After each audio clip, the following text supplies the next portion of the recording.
We're here today at our 8th annual Professional Services Symposium. One of the things I'm excited about this year is our fireside chat with Marion Brooks and President Zimmer. I think it will be a great opportunity for the businesses that are participating in the symposium to really hear about President Zimmer's commitment to diversity and inclusion.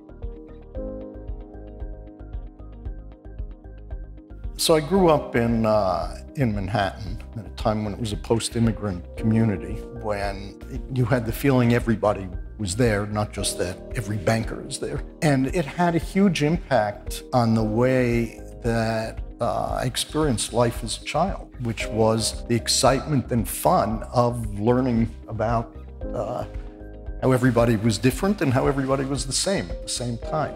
My father was part of an immigrant family. He was born in the United States. Everybody else, his older siblings at least, were born in Europe. It was a Jewish family, still is.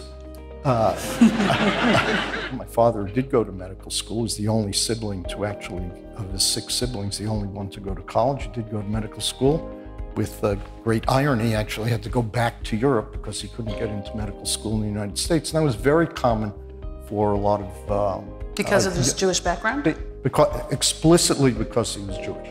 And the sense of experiencing that and knowing that, plus growing up in this particular environment in New York where everybody was there and I had friends of every sort, together they've created, for me personally, just this great sense of the power, excitement, and benefit of piling everybody together. Of course, the vice presidents of the university, largely, some of the associate vice presidents of the university, who many of you have met, every one of them that I've talked to has just felt that they've derived great benefit from connecting with this enormous pool of talent that may not have necessarily been someone that, if you're just rounding up the usual suspects, that you would necessarily have known to connect to.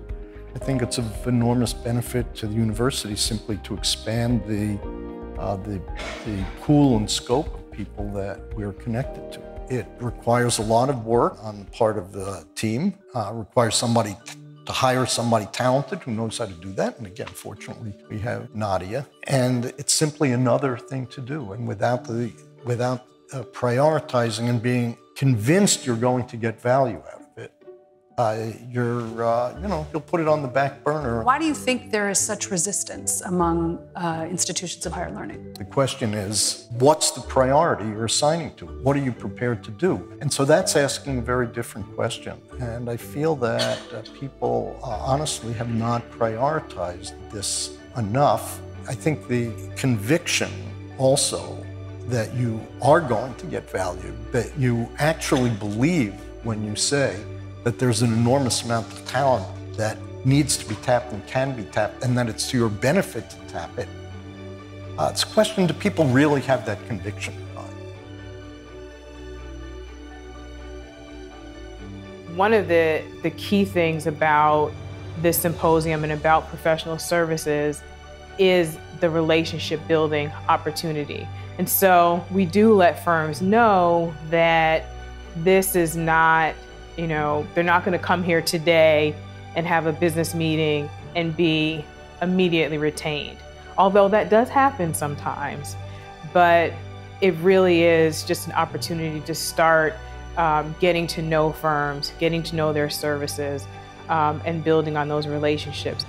This program is absolutely fabulous, but it's fabulous on, multiple levels. One, the way it's set up, meaning that the night before you come in, you get to hear people talking about what they do and what they're buying.